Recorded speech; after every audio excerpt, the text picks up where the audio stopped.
through Friday to finish up everything that we're accomplishing and to reflect on what we've done and look towards the future. So before we get started on the recap of everything, maybe I will just let our guests introduce themselves. You guys just want to tell us who you are and what you're excited to talk about tonight, and maybe one highlight from the challenge for you this year.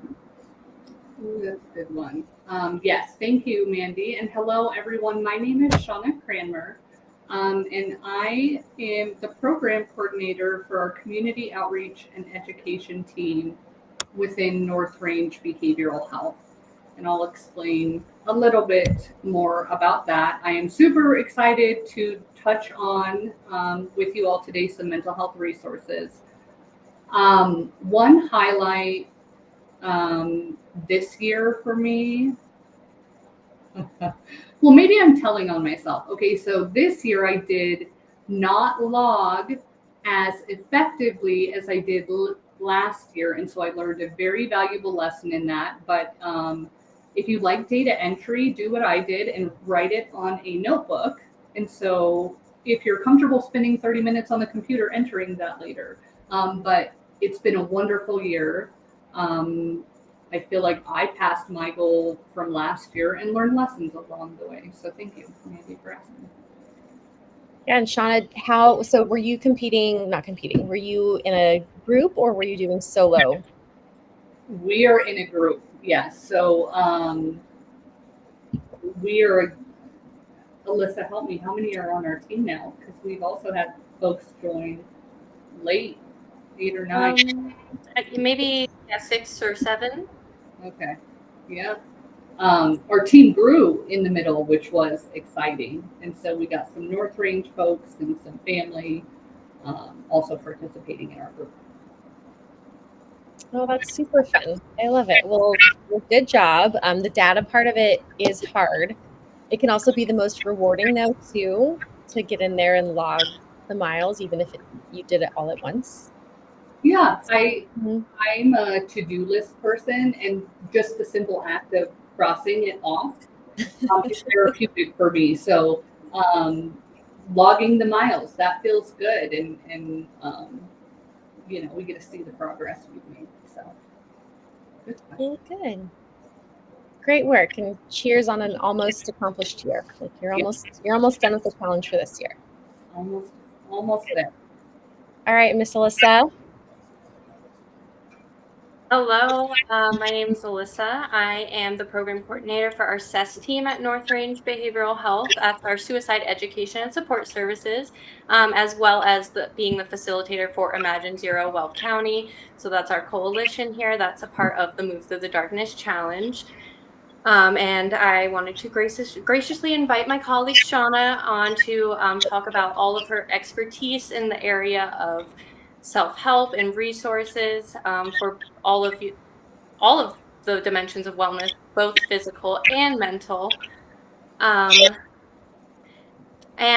just kind of to echo what Shawna said, I like actually seeing it in the end. I'm actually a little bit sad that the challenge is ending because I really do think it has kept me motivated. And then looking back, I'm like, wow, like seeing way more than I really would have thought I did, just kind of doing an hour a day, not thinking about it. Yeah. Well, good. Can I ask you both, what were your favorite activities or exercises like during the challenge? What was most rewarding? Shawna looks excited about that question. I am. Okay. And I love running, and that is not where I'm at today. But walking is my favorite activity. And I don't want to spill too much, but walking in general, that regulates my inner senses. Really, my favorite activity. It sounds probably boring, but I'll talk about it more later too. What about you? Really, I'm kind of on the same page. I am a little bit disappointed because typically I like to get outside to walk, but I feel like we had a few cold bursts in the last few weeks. But recently I did get a mini like walking pad treadmill, so I've been using that every day. And I really enjoy walking. And sometimes I might even put on a show or something, or if I have time for a certain Zoom meeting, I might walk on the walking pad. So it's been a great investment. And even though it's not outside, I still really enjoy it. I've thought about the walking pad for sure. I'm curious, anyone that's watching on Instagram Live, if they've liked it. But I think just those moments where you do have to be at your desk, it could help. Or if it's a day that, like, I know for me, I get stuck a lot with, like, I might plan to go run for an hour or 45 minutes. And then I'm like, no, I don't have time. My day's too busy. All I have time for is 15, 20, 30 minutes, like shorter than what I thought. And then I think, like, if there was another way, though, throughout the day that I could just move while I was at my desk. So I've thought about that. I'm glad you're liking it. That's good to hear. Well, good. Yeah, so I guess the goal of tonight's call is to kind of just talk about going forward, a little bit of recap. So anyone that's watching on Instagram Live, please feel free to chime in and share, and then I'll read it with the group with any highs or lows or takeaways from the challenge that you guys have had, what your favorite part has been. I'll share mine. I would say my favorite part was honestly probably watching everyone else crush some awesome goals and hearing from people that did this challenge last year and this year did way more, or maybe even understood the challenge a little bit better. Like after completing it last year, we're a little bit more like ready to go and knew, December 1, I'm starting and this is what I'm doing, whether it's every day or every other day. We saw some fierce competition in the 400 plus mile groups between Chris and Conrad and Nick, and who else is up there right now? I'm blanking now. Who else is leading our group? But we've had some awesome people just really crush some miles out. And yeah, for me, it's been really fun even to watch. My friend Sam text me yesterday and she was like, "Am I really beating you in miles?" And I said, "Yes, Sam, you are beating me in miles." So I love that so much. I love just watching the growth of this. And I love that I see these people, whether they're creating patterns for the first time or I see this as like a nice little middle pattern from their normal training, into this next season of spring. So I'm just super proud and inspired by everybody. We've loved hearing all of your stories, seeing all of your posts. Shawna Hendricks has been tagging us. She's out doing like snow angels in the snow. So just like you guys are all crushing it. Is this our third year? Third year of doing this challenge. And it's been really awesome to watch the Imagine Zero team and North Range team get behind everything that we're doing. So I just want to thank you guys all for that. Personally, my favorite day was probably December 31st. December 30th, 31st, and January 1st, when I was with my family. We were at the Across the Years 6-day kind of running festival in Arizona. And we were there with a bunch of people who were definitely not doing this challenge. Some of them were actually, I'm not going to lie. I was with a bunch of friends who live all across the country that were there with us doing it. And Ruth was running her first 100-mile race, and a bunch of us were running our own 100-mile races over these couple days. But my kids ran, my 10-year-old ran 20 miles in about 5 hours, which those of you who've done a full marathon, like I know my first full marathon was like 5.5 hours. Something my 10-year-old just pretty much did that in the same time that I did that when I ran my first full, mind blowing. And then Carter, our oldest, he's 12, he ran 17 miles, almost 18. So probably like my highlight. And then over that like 24-hour period, I ran 80 miles and I was going to continue the rest of my 100, but then my husband started his last person standing event, which he ended up taking second place in. And he ran, oh gosh, no, it's going to lose me, 153 miles in 36 hours, just straight. So it was really fun to kick off the new year and think like we had this challenge kind of in the back of our minds getting us through that. And then after that, I'm not going to lie, my mileage really kind of just started to dwindle and I did not keep that same momentum. But it's just celebrating the little wins and just, I think for a lot of us, it's just having it be top of mind every day. So even if the goal isn't crushed every single day, it's still just knowing that like it's there, you're thinking about it, you do the very best you can in the day and what you have, and finding your reason why every day and connecting with what feels good to you. And a little bit is way better than nothing. And I think that that's what the purpose of this challenge is. Shawna, would love to hear from you on what you've got prepared for us. I think you're going to share your screen. Yes, So I will let you take it away. Thank you.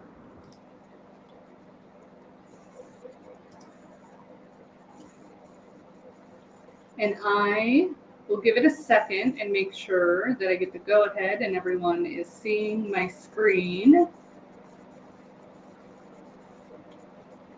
We're probably buffering. It's technology. Seeing it yet, Mandy?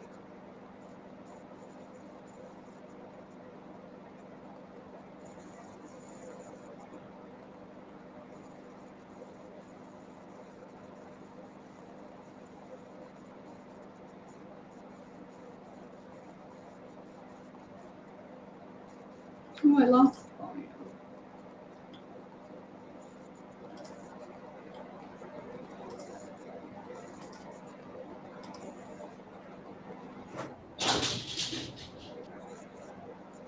All right. Oh, I see it. Are we on deck? Great news. Awesome. Well, yeah, so we did intros. Again, my name's Shawna, and I would like to today just briefly touch on some mental health resources. I'm gonna begin by just talking about some terms, but we're gonna look at some self-help options and also just some professional options. Now, I work primarily out of Weld County, Colorado, and I also recognize that we have folks that join this from all over the world. And so, while I will speak to briefly some local resources, I'll also speak to what's available kind of across the globe today. Um, but a lot of times the one thing I like to tell people, we use the word behavioral health and mental health sometimes interchangeably. And I just like to help folks understand, like, what is that? What are you referring to? Is it something different? And so, just in short, for a long time, mental health and substance use disorders were looked at as different things. Today, we actually know that those are not different things. And so sometimes you'll hear us say behavioral health, and we just mean all components of mental health and substance use. So I just like to say that because sometimes we say these words, but it's nice for us to define them. And just like we all have physical health, we all have mental health, right? We all have good days and we all have bad days. At some point in life, it is likely that you may run into a mental health challenge. Just as at some point in life, you may come across a cold or you end up with the flu. So I just like to point out this quote at the bottom of the slide that says, empathy is a finite resource. You can run out. As a normal psychological response, you cannot give of yourself again and again without replenishing. Um, and that is so true. And I think about, like, we know in life, we're not meant to do this alone. We're social creatures by nature. Um, but sometimes it's really hard to ask for help. And so I really like this quote. Some people aren't good at asking for help because they're so used to being the helper. Throughout their life, they've experienced an unbalanced give and take. So their instinct is usually, I'll figure it out on my own. The self-reliance is all they've ever known. And I think that we're all human. I can think of many times where I was like, man, maybe I need support, but it's like we just kind of pull through either way. So I want to talk a little bit about what resources are available because we're all humans. We all have mental health, and we can all work towards improved mental health, just like we can work towards improved physical health. Before I dive into that, I'd like to tell folks very briefly and in a very shortened, condensed version, kind of what happens to all of our brains when we're under stress. And it's a stressful world. So stress in itself is neutral. It has a very clear beginning and a very clear end. And it's really our own experiences in life that determine whether or not the stress we're experiencing is good or bad or safe or unsafe. In short, what happens is we receive information through our brainstem. We have a region of our brain called the amygdala. Some people call this our lizard brain. Its only job is your safety. And when we're in stressful situations, sometimes that lizard brain is going to detect a threat and start releasing stress hormones called cortisol. When that happens, typically our frontal lobe is going to shut down that response and say, hey, you're fine. This is normal stress. You can handle it. But the truth is, most of the time, we are jumping from one stressful event to another stressful event to another stressful event. Or we don't have the time or the space to calm down after a stressful situation. And what happens is we kind of get stuck in stage 5 of this slide, where this stress response clouds our judgment. And sometimes we end up in a fight, flight, or freeze state. And I want to say this happens subconsciously. You're not like, oh, clearly I'm in fight or flight or freeze. So this happens subconsciously. And when we get stuck in this cycle, the key is to remind our bodies that it's safe, because it's a very real physical reaction that's happening. I'm going to stop sharing real quick. In our world, we like to use what we call the hand model of the brain. And so I'm going to show that really briefly. And so if I show you my fist, I have my thumb tucked under. My thumb here is that amygdala, that lizard brain that only cares about your safety, that starts dumping stress hormones during the day. My fingers up front represent my frontal lobe and prefrontal cortex. This is where logic happens, reasoning, emotion regulation. But when we are in stressful situations, back to back to back, or we don't have time to release that energy, sometimes we say we've flipped our lid. And so now this part of my brain, that lizard brain that only cares about my safety, this is in charge. And my frontal lobe is kind of offline, kind of like having too many browser tabs open on your computer. And when we get stuck here, that's when we can see things like substance use, or maybe we're isolating, or maybe we're shutting down. So I'm going to share again, and I want to talk through just a couple things that can help our bodies get out of this stress cycle when we're stuck in it.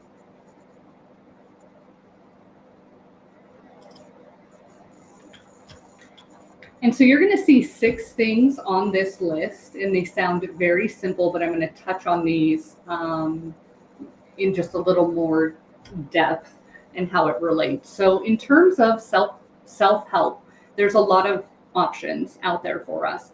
Exercise and movement, you'll see at the top of the screen there.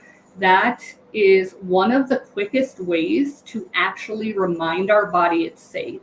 When I said we start dumping cortisol and stress hormones, sometimes that's also adrenaline. And so exercise and movement help our body process those hormones. What I love about this is it doesn't have to be extensive exercise. It can be what you are capable of doing.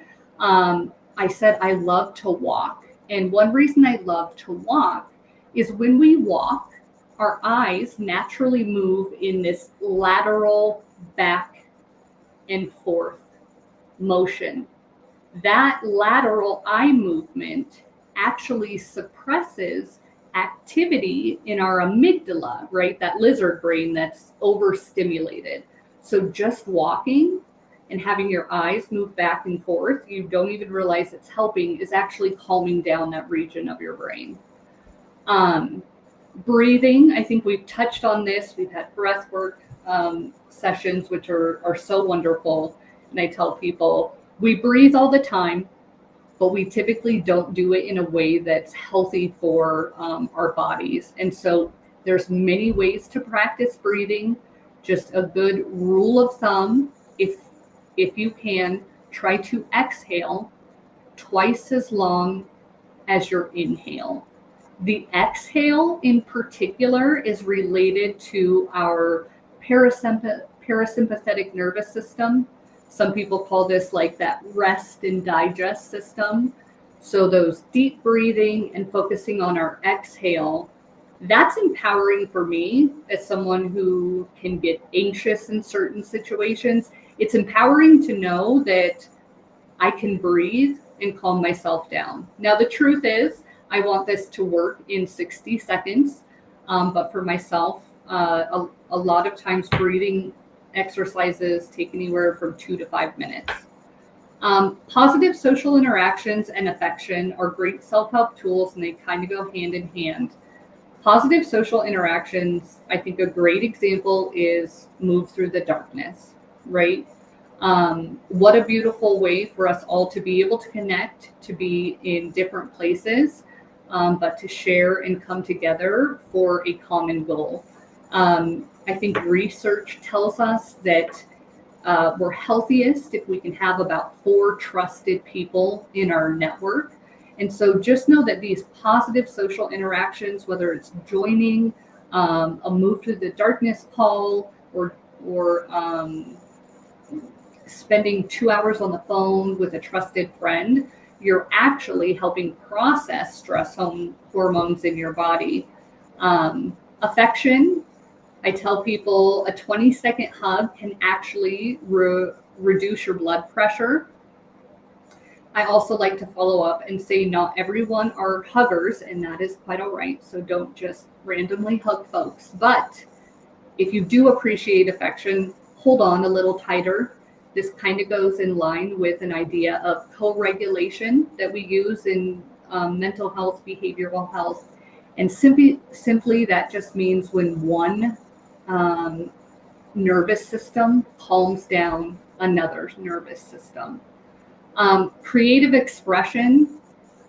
I cannot sing, but I love to practice. And so it will likely be in the shower where no one can hear me.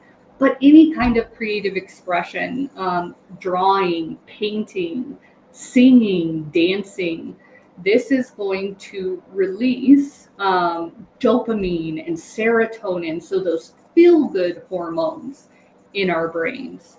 And then finally on this list is cry. And I'm sure all of us have heard of a good cry. They call it that for a reason. When we allow ourselves the space to cry when we need to, we're actually processing cortisol and adrenaline that gets dumped during stressful times. If you are a heavy crier like me, you may notice yourself when you're crying, you'll go, and again, that's your body's natural way of trying to kick in that parasympathetic or rest and digest nervous system through breathing. So thanks for sticking with me through some of those self-help options. But I also want to say we can do all the things and practice all the tools. And sometimes we just need a little more support. So I kind of just want to touch on what are the professional help options around us and how do we access those. So I said that I am with North Range Behavioral Health, and we are a certified community behavioral health center. In short, we serve behavioral health needs across a wide spectrum, all ages. I'm going to click through some of the points on here. really quick because I want to point out, if you're not in Colorado, that's okay. We have over 500 community or certified community behavioral health centers throughout 46 states. Most of these offer 24/7 crisis services, treatment planning, case management services, and all of these are built to be low barrier systems. And what I mean by that is we will serve, at least at North Range, most all insurances.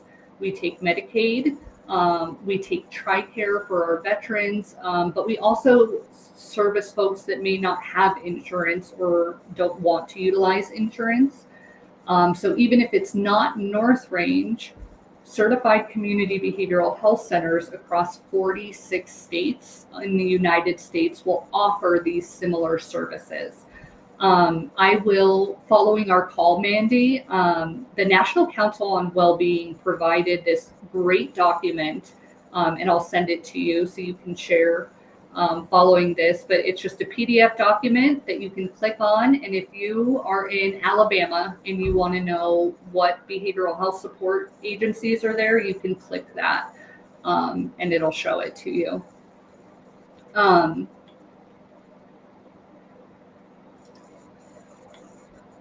Beyond our United States, right, I want to touch on the National Suicide and Crisis Lifeline, which is 988. This is utilized in the United States, and as of November 30th is also utilized in Canada. This is a no cost and a confidential service. It's available 24/7. You can call it, you can text. There's chat options online through 988. They offer specific services for veterans, specific services for Spanish speakers, and specific services for LGBTQ youth and young adult health. These, and what I like to say about most behavioral health services, privacy is a rare commodity these days. And I will say that whether you are interacting with a certified community behavioral health center or a 988 crisis line, just know that your privacy is taken very seriously and it is protected just as well as your medical privacy is. So I like to point that out to folks. Another good option is psychologytoday.com. It's a general website, but what I like is you can filter for specific things. Maybe you're someone who doesn't have insurance or has a specific insurance. You can type that in. Maybe you would like a therapist that works with a certain group or does a specific therapy that you're interested. You can filter for those things. And finally, any of us can Google, right, mental health resources in my area, but the truth is it's not always easy to find. So if you need help finding mental health resources in your area, whether it's in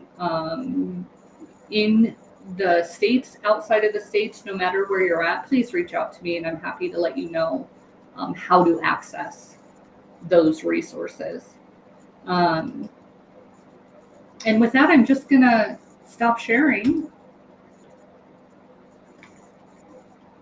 I don't know that I can see questions, but I'm happy to answer any questions. If you see any of those, Mandy, but just thank you for letting me share some of that, and I'll send you some of those resources. And there's a few self-help books that we really like. The Body Keeps the Score. Maybe you are familiar with that. Atomic Habits by James Clear is good, a good one, and I will send all those to you, Mandy. That would be great. Thank you for sharing. Yeah, I think